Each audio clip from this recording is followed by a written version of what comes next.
नमस्कार, आप देख रहे हैं प्राइम न्यूज और मैं हूं आपके साथ आलोक शुक्ला। उत्तर प्रदेश प्राइम में आप सभी का स्वागत है।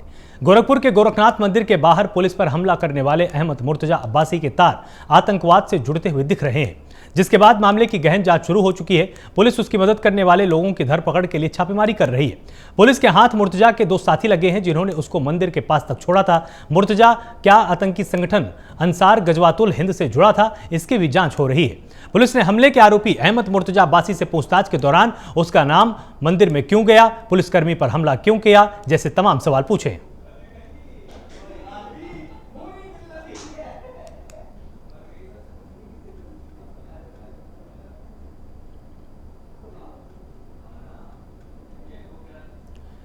मुर्तजा से एटीएस ने तमाम सवाल पूछे कि तुम्हारे पिता क्या काम करते हैं। इसके साथ ही पूछा गया तुम कितना पढ़े हुए हो, शिक्षा कहां तक ग्रहण की है।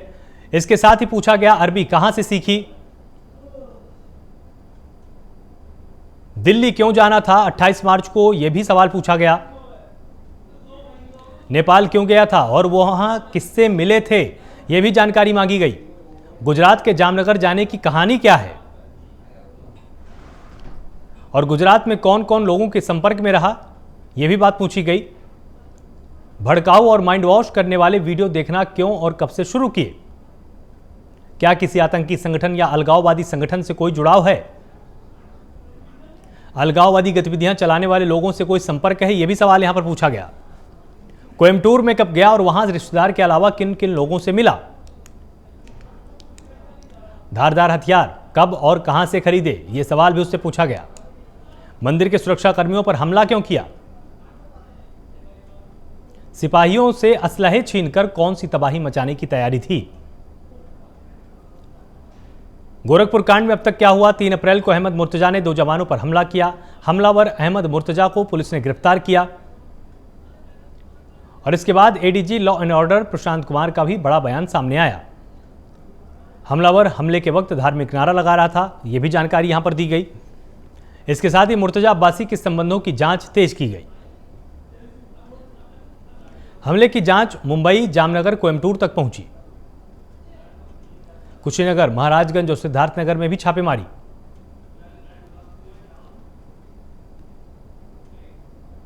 गोरखपुर घटना के मद्देनजर सूबे में धार्मिक स्थलों की सुरक्षा बढ़ाई गई है। वहीं लखनऊ में भी लोक भवन की सुरक्षा को बढ़ाया गया है।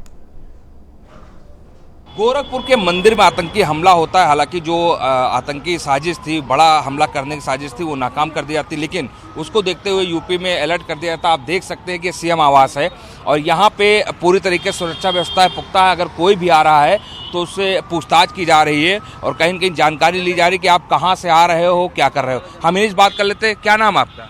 आशुतोष कुमार। कहाँ से आए आप? फतेहपुर से आए। यहाँ पे जब आप आए हैं तो क्या कुछ पुलिस ने कहा? कुछ नहीं, हमें जानकारी जो ली है तो दिया है हमें जानकारी। आपसे पूछा कि आप कहाँ से आए हो? जी जी जी बिल्कुल। क्या कहा? हमसे पूछा कि आप लोग कहाँ से आए हैं, तो हमने बताया कि मैं फतेहपुर डिस्ट्रिक्ट से आया हूँ। तो आपको लगता है कि सुरक्षा यहाँ की मजबूत है? नहीं, सुरक्षा बढ़िया है, सब लोग बहुत अच्छे हैं।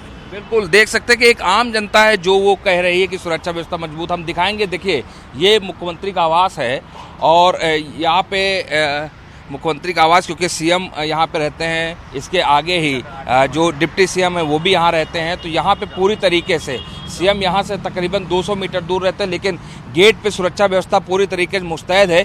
किसी को भी बिना जानकारी किए, बिना पूछताछ किए नहीं जाने दिया जाता। गाड़ी हो उसकी भी कहीं न कहीं चेकिंग की जाती है। तो फिलहाल सुरक्षा व्यवस्था सीएम हाउस पे तो मुस्तैद। अब देखेंगे हम चल के आगे कि लोक भवन जहाँ पे मुख्यमंत्री का कार्यालय है वहाँ पे किस तरीके की सुरक्षा व्यवस्था है। आइए,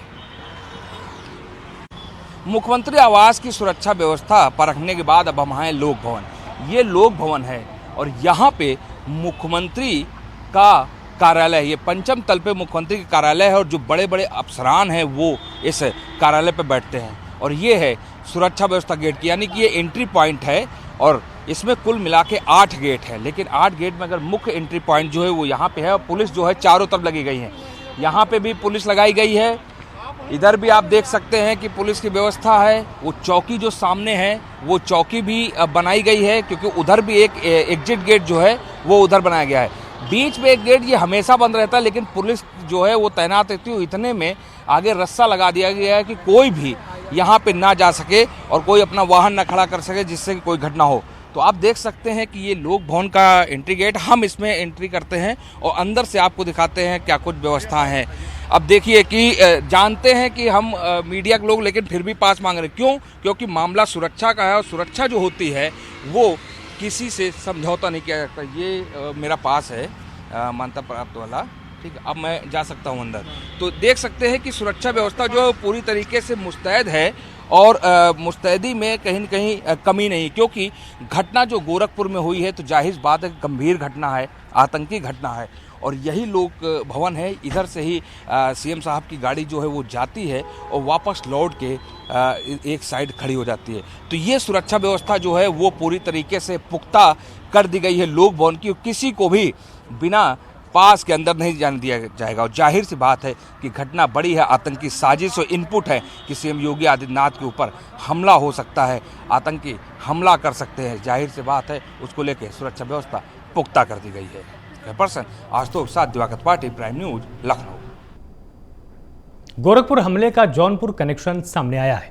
मुर्तजा अब्बासी का जौनपुर से रिश्ता पाया गया है। जानकारी के मुताबिक मुर्तजा अब्बासी की जौनपुर शहर के तारापुर कॉलोनी में साल 2019 में शादमा नाम की महिला से शादी हुई थी। किसी बात को लेकर दोनों का तलाक हो गया। फिलहाल अब मुर्तजा और शादबा के परिवार वालों के बीच कोई रिश्ता नहीं है। वहीं मुर्तजा का आतंकी संगठनों से संकेत मिलने के बाद जांच एजेंसी जौनपुर पहुंच चुकी है और एसटीएफ मुर्तजा की पहली पत्नी शादबा से पूछताछ कर रही है, जिसे लेकर मुर्तजा की पत्नी का क्या कुछ कहना है, आइए सुनते हैं। क्या आतंकी संगठन से इसका कोई जुड़ाव था? तो इस तरह का आपके साथ कोई व्यवहार हुआ था इसके मेरे साथ ऐसा कुछ भी नहीं था। मेरे साथ वो तो मेंटली टॉर्चर करते थे, वो भी उनकी मम्मी का इन्वॉल्वमेंट था उसमें। अहमद बहुत कम बात करता था, वो किनारे ही रहता। अच्छा, ये सोशल मीडिया पर, यूट्यूब पर जब आप रिलेशन में रहे उनके साथ पत्नी के रूप में, तो किस तरह के वीडियो देखता था, किस तरह की साइट चलाता था वो? हमें उसकी कोई नॉलेज नहीं है, हमें उस बारे में नहीं पता वो क्या करता था, क्योंकि उसकी कोई चीज़ें मेरे हाथ कभी नहीं लगी, ना लैपटॉप ना फोन, हमने कभी उसका कुछ छुआ नहीं है। और वो नॉर्मली रूम में नहीं रखता था अपने। आपके सामने कभी उन्होंने जाकिर नाइक का जिक्र किया था? मेरे सामने ऐसा कोई जिक्र नहीं किया था, लेकिन मम्मी लोग जैसे नॉर्मली वीडियोस वगैरह कभी कभी देखते थे। अब हमें उसके बारे में और ज़्यादा नहीं पता है। तो फैमिली से कैसे रिएक्ट करते? फैमिली जब आप साथ में थी तो उसके व्यवहार में कुछ बदलाव उस तरह का दिख रहा था, जैसे लगता था कि जो आज परिणाम आया है? ये था साहब, उसको इंटरेस्ट नहीं है उसके बिहेवियर से, जो लगता था उसको ज़्यादा मतलब नहीं है। वो शादी सिर्फ फैमिली के कहने पे किया था, ये उसने भी हमसे कहा था। गोरखपुर मठ हमले के आरोपी मुर्तजा अब्बासी का जौनपुर से कनेक्शन सामने आया है। ऐसे में मुर्तजा की पहली पत्नी के पिता मुजफ्फरुल हक का क्या कुछ कहना है, वो भी सुनते हैं। मुर्तजा अब्बासी से मेरी बेटी की शादी 2019 में हुई थी और उसके बाद वो वहाँ गई और उसके बाद ही फ़ौरन हम लोगों ने डाइवोर्स ले ली थी उन लोगों की वजह से। क्या वजह क्या थी डाइवोर्स? बस कोई घरेलू जो वजह थी, वो उनकी माँ हमारी बेटी को थोड़ा टॉर्चर वगैरह करती, परेशान करती थी, इसी वजह से हमने उनसे डाइवोर्स ले ली। तो मुर्तजा अब्बासी था, बाय नेचर कैसा था? ठीक है, नॉर्मल जैसा था, जैसे भाई केमिकल इंजीनियर था, सब हम लोग देख के तब की थी शादी। यहाँ आते जाते नहीं आए, एक मरतबा आया सिर्फ, यहाँ 2 मरतबा। तो जैसे उसमें जो घटना घटी है जो गोरखपुर में, तो लोग बता रहे हैं कि आतंकवादी घटना हो गई है, उसमें उसके बाद मैं क्या कह सकता हूँ, मेरा उनसे कोई टच नहीं है। 2019 के बाद सितंबर 2019 में हम अपनी बेटी को वहाँ से लेके आए थे उनके यहाँ से, और उसके बाद उन्होंने मोबाइल के ज़रिए उन्होंने तलाक दे दी। उसके बाद हमारा उनका कोई किसी तरीके का कांटेक्ट नहीं है।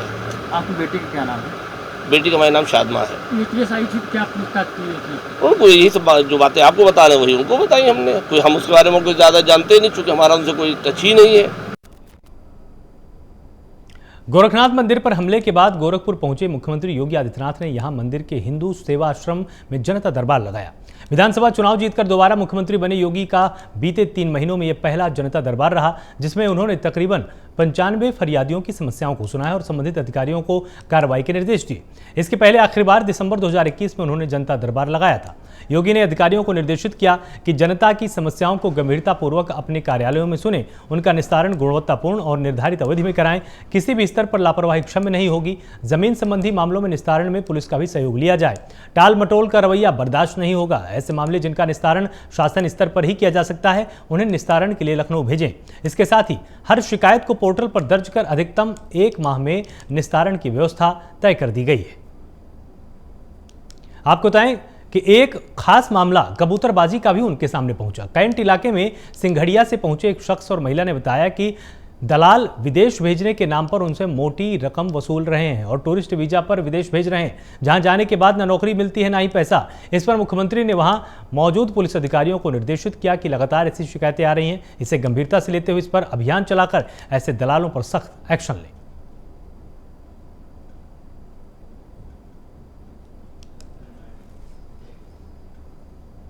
समाजवादी पार्टी के राष्ट्रीय अध्यक्ष और पूर्व मुख्यमंत्री अखिलेश यादव ने सत्तारूढ़ भारतीय जनता पार्टी पर तीखा प्रहार करते हुए आरोप लगाया कि बीजेपी राज्य में थाने, तहसील और कलेक्ट्रेट भ्रष्टाचार के अड्डे बना दिए गए। सपा मुख्यालय से जारी एक बयान में सपा प्रमुख यादव ने कहा कि बीजेपी सरकार की जीरो टॉलरेंस नीति महज दिखावा है। उन्होंने आरोप लगाया कि सत्ता के संरक्षण में प्रशासन निर्दोषों, गरीबों का उत्पीड़न करने में लग गया है और किसानों पर बुलडोजर चल रहा है।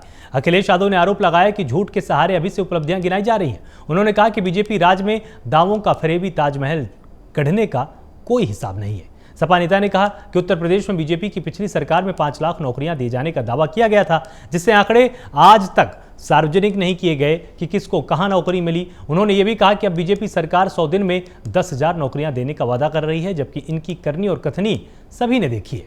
अखिलेश यादव ने दावा किया कि बीजेपी सरकार की नई घोषणाएं महज झांसा हैं। युवाओं की नौकरी, रोजगार के प्रति बीजेपी सरकार पूरी तरह से संवेदनहीन है। उन्होंने ये भी कहा कि बेरोजगारी के चलते नौजवान आत्महत्या करने को मजबूर है। अखिलेश यादव ने सबका साथ, सबका विकास, सबका विश्वास के नारे के लोगों को गुमराह करने में माहिर बीजेपी नेतृत्व को इस बात का जवाब देना चाहिए कि उत्तर प्रदेश में नफरत फैलाकर क्यों अत्याचार को छूट दे रखी है। अखिलेश यादव ने आरोप लगाया कि बीजेपी का एजेंडा समाज को बांटकर अपना राजनीतिक स्वार्थ साधना है।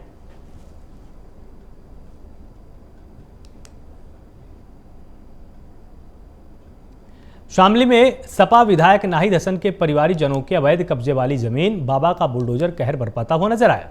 जानकारी के मुताबिक प्रशासन की तरफ से सपा विधायक नाहिद हसन के चाचा सरवर हसन की तरफ से कब्जा की गई ग्राम सभा की 8 बीघा भूमि पर पुलिस प्रशासन ने बुलडोजर चलाकर जमीन को अवैध कब्जे से मुक्त करा दिया। वहीं जमीन पर उगाई गई गेहूं की फसल की नीलामी भी करा दी।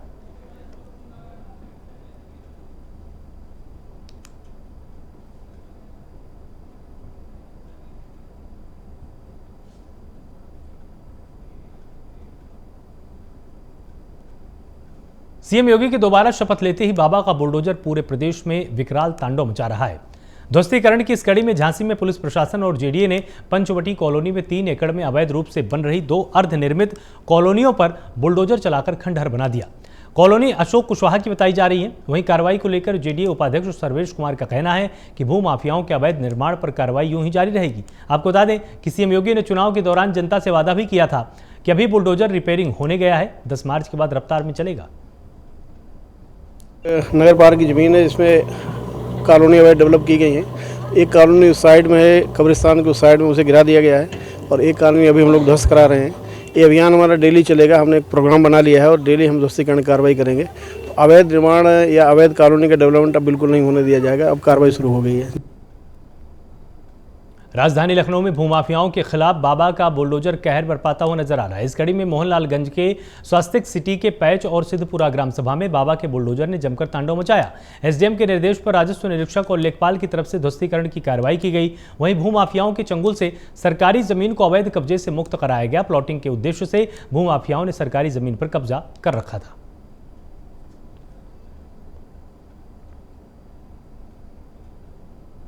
अयोध्या के संतों ने शिवपाल यादव को लेकर बड़ा बयान दिया है। शिवपाल यादव को लेकर संतों का कहना है कि अगर वो बीजेपी में शामिल होते हैं तो उन्हें पूरा सम्मान दिया जाएगा। आपको बता दें कि प्रगतिशील समाजवादी पार्टी के राष्ट्रीय अध्यक्ष शिवपाल यादव ने भगवान श्री राम के दरबार का एक फोटो शेयर किया था, जिसमें उन्होंने लिखा कि भगवान श्री राम का चरित्र परिवार, संस्कार और राष्ट्र निर्माण की सर्वोत्तम पाठशाला है। चैत्र नवरात्र आस्था के साथ ही प्रभु राम के आदर्श से जुड़ने और उसे गुनने का क्षण है, जिसे लेकर अयोध्या के संतों ने भी शिवपाल यादव को अपने अपने कर्मों को साफ करने का शुभ अवसर बताया और अखिलेश यादव का साथ छोड़कर भगवान श्री राम शरण में पहुंचकर क्षमा मांगने की बात कही। भाजपा परिवार में अगर आते हैं शिवपाल जी तो उनका स्वागत है, क्योंकि सनातन धर्म संस्कृति हिंदू और हिंदुत्व की बात करने वाला एक ही भारत में पार्टी है जो हिंदू और हिंदुत्व की बात करती है। उनको साधुवाद, उनको धन्यवाद। हमको अपार खुशी होगी कि वो भाजपा में आए। स्वागत है उनका। देखिए, शिवपाल जी को माफ़ी मांगना चाहिए, क्योंकि जिस पार्टी में वो रहे हैं उस पार्टी के लोग, मुखिया सनातन धर्म संस्कृति के सदैव खिलाफ में रहा है। और तो और अयोध्या में निहत्थे राम भक्तों के ऊपर गोली चलवाई, उनके हाथ, उनकी जबान, उनकी विचारधारा गोलियों से रंगी हुई है। इसके नाते उनको आकर अयोध्या भगवान राम के चरणों में प्रायश्चित करना चाहिए कि हे प्रभु, हम जिस पार्टी में थे उस पार्टी के मुखिया आपके भक्तों पर गोली चलाई है, इसलिए मैं क्षमा मांगता हूँ, माफ कर दो हमको। प्रकार से और पार्टियों के लोग भाजपा में आए और भाजपा का जैसा सम्मान रहा वैसा साधु समाज ने उनका भी सम्मान किया। उसी प्रकार से ऋषि शिवपाल यादव जी आते हैं भाजपा में तो उनका भी वैसे सम्मान होगा, क्योंकि भाजपा को अन्य पार्टियों ने एक छूत पार्टी के रूप में जानती थी, लेकिन यह नहीं है कि भाजपा जो है वो राम के सहारे चलती है और राम के आस्था को स्वीकार करती चलती है। इसलिए जो भी भाजपा में आएंगे वो राम को स्वीकार करके आएंगे और राम के सहारे चलने वाली पार्टियां एकमात्र भाजपा है। जो उनमें आते हैं वो भी राम के सहारे चलेंगे। वाराणसी कमिश्नरेट का शिकंजा लगातार अंतर्राज्यीय ईरानी गैंग पर कसता जा रहा है। इस कड़ी में पुलिस ने ईरानी गैंग के 4 शातिर लुटेरों को गिरफ्तार करते हुए उनके कब्जे से लूटे गए गहनों की बिक्री के 58,000 रुपए नगद और सोने के जेवरात बरामद किए। आपको बता दें कि पुलिस वाराणसी कमिश्नर ए सतीश गणेश की तरफ से अपराध नियंत्रण और अपराधियों के विरुद्ध अभियान चलाया जा रहा है, जिसके अंतर्गत लुटेरों के खिलाफ कड़ी कार्रवाई की जा रही है, जिसमें लुटेरों को सर्विलांस और मोबाइल ट्रेसिंग के जरिए गिरफ्तार किया जा रहा है। कैंट अंतर्गत एक घटना हुई थी जिसमें एक वृद्ध महिला से कुछ लोगों को द्वारा टप्पेबाजी की गई थी। उस घटना के अनावरण में ही हमारी अलग अलग टीम्स बनी थी, जिसमें हमारी थाना की टीम बनी, थाना कैंट की, उसके बाद में एसओजी और क्राइम ब्रांच की टीम ने मेहनत करके कल रात लगभग 8:30 बजे 4 अभियुक्तों को गिरफ्तार किया। पूछताछ के क्रम में काफ़ी चीज़ें सामने आई है। ये गैंग बेसिकली एक इंटरस्टेट ईरानी गैंग है जो ऑल इंडिया ऑपरेट करती है। ये गैंग पुलिस का जब भी लोगों को मिलती है तो बताती है कि ये पुलिस वाले हैं और इन लोगों को भरोसा लेके लोगों से जितनी भी जो गोल्ड की ऑर्नामेंट्स होते हैं उनसे ले लेती है, उनको विश्वास दिलाती है कि हम पुलिस वाले हैं। तो लोग उसी भरोसे में लोग जो है अपना इक्विपमेंट्स दे भी देते हैं। इसी क्रम में जो कल गिरफ्तारी हुई है, इनसे जब पूछताछ की गई तो इनके द्वारा कबूल किया गया कि इनके द्वारा पिछले दिसंबर में 2021 में और इस वर्ष जो हमारा मार्च में घटनाएं हुई हैं और 2 अप्रैल को जो हमारी थाना कैंट अंतर्गत घटना को कबूला गया है। तलाशी ली गई तो इनसे काफ़ी चीज़ें बरामद भी हुई हैं। इनसे 2 असला बरामद हुए हैं। गोल्ड के कुछ ऑर्नामेंट्स हम लोगों को यहाँ पे इनकी तलाशी से मिले हैं। रायबरेली पुलिस ने चैन स्नैचर को गिरफ्तार किया है। 2 दिन पहले ये स्नैचर भारी पुलिस बल की मौजूदगी में फरार हुआ था, जबकि इसका साथी पकड़ा गया था। पुलिस के मुताबिक जिले में लगातार हो रही चैन स्नैचिंग की घटनाओं पर लगाम लगाने के लिए टीम बनाई गई थी, जिसमें एसओजी, कोतवाली पुलिस और ऊंचाहार पुलिस को शामिल किया गया था। फिलहाल आरोपी की निशानदेही पर लूट का सामान खरीदने वाले सुनार को भी पुलिस ने हिरासत में लिया है। वहीं सुनार के कब्जे से खरीदी गई 6 सोने की चैन बरामद हुई, जिसकी कीमत तकरीबन 2.5 लाख रुपए आंकी जा रही है। पिछले 4 महीने से रायबरेली के विभिन्न थानों, विशेषकर कोतवाली, मलेरिया, बचरावा और ऊंचाहार में एक चेन स्नैचिंग का गिरोह सक्रिय हो गया था, जिसने 4 महीने के अंदर करीब 9 चेन स्नैचिंग कर ली थी। इसको पकड़ने के लिए पुलिस अधीक्षक महोदय द्वारा इंस्पेक्टर ऊंचाहार, इंस्पेक्टर कोतवाली, मलेरिया और एसओजी प्रभारी की एक टीम क्षेत्राधिकारी नगर के उसमें लगाई गई और इस टीम ने काफ़ी प्रयास के बाद सीसीटीवी फुटेज और सर्विलांस और पुलिस की अपनी जो मुखबिरी है उसके माध्यम से काफ़ी प्रयास करने के बाद इस गैंग के सदस्यों को पकड़ा। और जैसा कि आपको जानकारी है कि परसों इसी संबंध में एक एजाज नाम का मुलजिम था, जिसके ऊपर करीब 29 मुकदमे थे, उसके साथ पुलिस मुठभेड़ हुई थी, उसको गिरफ्तार किया गया। उसका एक साथी वहाँ से फरार हो गया था, जिसको आज ऊंचाहार पुलिस और बाकी एसओजी और सभी की पुलिस ने मिलकर पकड़ा। हापुड़ में एसटीएफ और स्थानीय पुलिस की बदमाशों के साथ हुई मुठभेड़ में एक बदमाश घायल हो गया है, जिसका अस्पताल में इलाज चल रहा है। मामला पिलखुआ कोतवाली क्षेत्र का है, जहां 4 दिन पहले लूट का विरोध करने पर एक व्यापारी की हत्या कर दी गई। आरोपी मौके से फरार हो गया था। इस मामले में पुलिस को मुखबिर से सूचना मिली कि आरोपी बदमाश बाइक से कहीं अपने साथियों के साथ जा रहा है।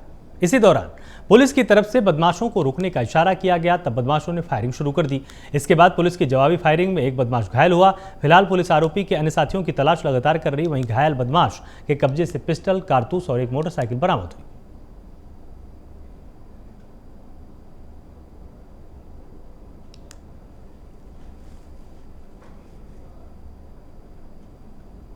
ये थाना पिलखवा पुलिस टीम व एसटीएफ टीम के द्वारा एक मुठभेड़ हुई है हिंडालपुर कट के पास। इसमें जो एक व्यक्ति है उसके दोनों पैरों में गोली लगी है और घायल हुआ है। उसकी पहचान रोहित नाम के व्यक्ति से हुई है।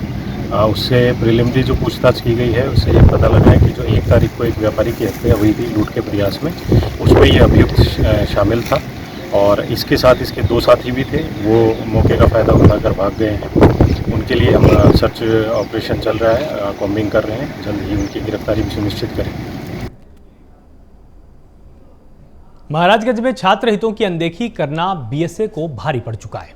प्रशासन ने कड़ी कार्रवाई करते हुए बीएसए ओम प्रकाश यादव को पद से हटा दिया है। शासकीय कार्यों में लापरवाही के चलते बीएसए पर यह गाज गिरी है। वहीं बीएसए पर लगे अन्य आरोपों की जांच की बात भी कही जा रही है।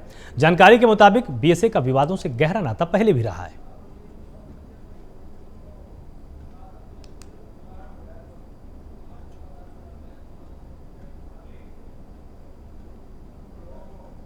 अयोध्या में निषाद राज जयंती समारोह के मौके पर केंद्रीय राज्य मंत्री साध्वी ज्योति यहां पर पहुंची थी और उन्होंने इस कार्यक्रम में हिस्सा लिया। अयोध्या में धूमधाम से निषाद राज और महर्षि कश्यप की जयंती मनाई जा रही है। वहीं समारोह में पहुंचकर निरंजन ज्योति ने एमएलसी चुनाव में बीजेपी के जीतने की बात कही। साथ ही सीएम योगी के कार्यों का बखान किया। देखिए, ये भगवान राम की पावन धरती है जहाँ मर्यादा पुरुषोत्तम भगवान राम ने जन्म लिया था। और आज मुझे खुशी इस बात की है कि जिस आंदोलन को लेकर के हम चले थे, आज वहाँ भव्य मंदिर बन रहा है। और आज उन्हीं मर्यादा पुरुषोत्तम भगवान राम के सखा, जिनको भगवान राम ने सखा की, तुम मम सखा भरत सम भ्राता, सखा का भी नाम सखा के संबोधन से और भाई के संबोधन से जिन्होंने सम्मान दिया था, ऐसे निषाद राज गुरु का जन्मदिन है और महर्षि कश्यप ऋषि का। ये दोनों ही हमारे समाज के पूर्वज थे और मैं एक तरह से ये कहूँ कि कश्यप ऋषि की सारी संतान है। ये आर्यावर्ते भारत खंडे जम्बू द्वीपे जो कहा जाता है, ये जितना भी है वो सब कश्यप ऋषि की संतान है। आज निषाद राज की जयंती है। मैं जयंती के पावन अवसर पर समस्त देशवासियों को बहुत बहुत ढेर सारी शुभकामना देती हूँ। चंदौली में सीएम योगी के हनक के आगे अपराधियों के हौसले पस्त होते हुए नजर आ रहे हैं। इस कड़ी में 25,000 के इनामिया शातिर बदमाश ने थाने पहुंचकर आत्मसमर्पण कर दिया। पूरा मामला मुगलसराय थाना क्षेत्र के कैलाशपुरी का है, जहां एनकाउंटर से बचने के लिए आरोपी ने थाने में पहुंचकर अपने आपराधिक कृत्यों के लिए माफी मांग ली। वहीं रहम की गुहार लगाते हुए थाने में आत्मसमर्पण कर दिया है।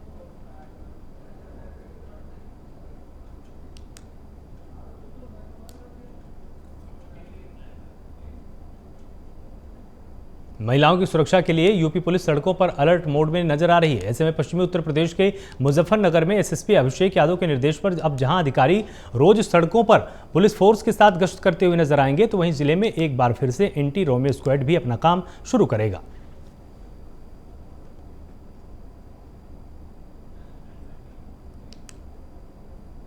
मुजफ्फरनगर में इन दिनों सोशल मीडिया पर मारपीट का एक वीडियो तेजी के साथ वायरल हुआ है। इस वीडियो में कुछ लोग एक युवक की जमकर पिटाई कर रहे हैं। बताया जा रहा है कि यह वीडियो नगर कोतवाली क्षेत्र स्थित सिटी सेंटर मार्केट का है, जहां 2 दिन पहले एक मोबाइल की दुकान पर किसी मामूली बात को लेकर ग्राहक और दुकानदार के बीच में झगड़ा शुरू हुआ।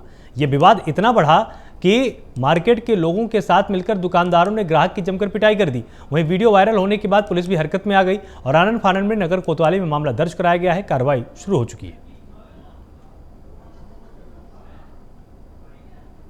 थाना कोतवाली क्षेत्र में अभी 1-2 दिन के अंदर ही एक मारपीट का वीडियो सोशल मीडिया पर वायरल हुआ था, जिसका त्वरित संज्ञान लेते हुए थाना कोतवाली पुलिस ने उस मुकदमा पंजीकृत कर दिया। उसके आधार पर चिन्हित करके आवश्यक विधिक कार्रवाई की जाएगी।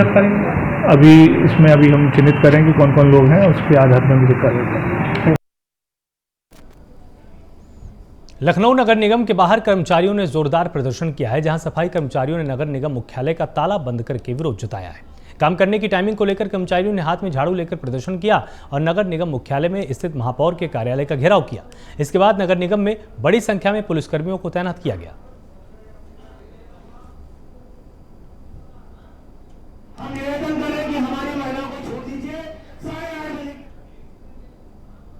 खबर बांदा से है, जहां क्रॉप कटिंग कार्यक्रम के तहत जिलाधिकारी अनुराग पटेल किसानों के बीच पहुंचे और किसानों के साथ उन्होंने गेहूं की कटाई की है। जिलाधिकारी को अपने बीच पाकर किसानों में काफी उत्साह भी देखने को मिला। वहीं इस मौके पर जिलाधिकारी के साथ तमाम आला अधिकारी भी मौजूद थे।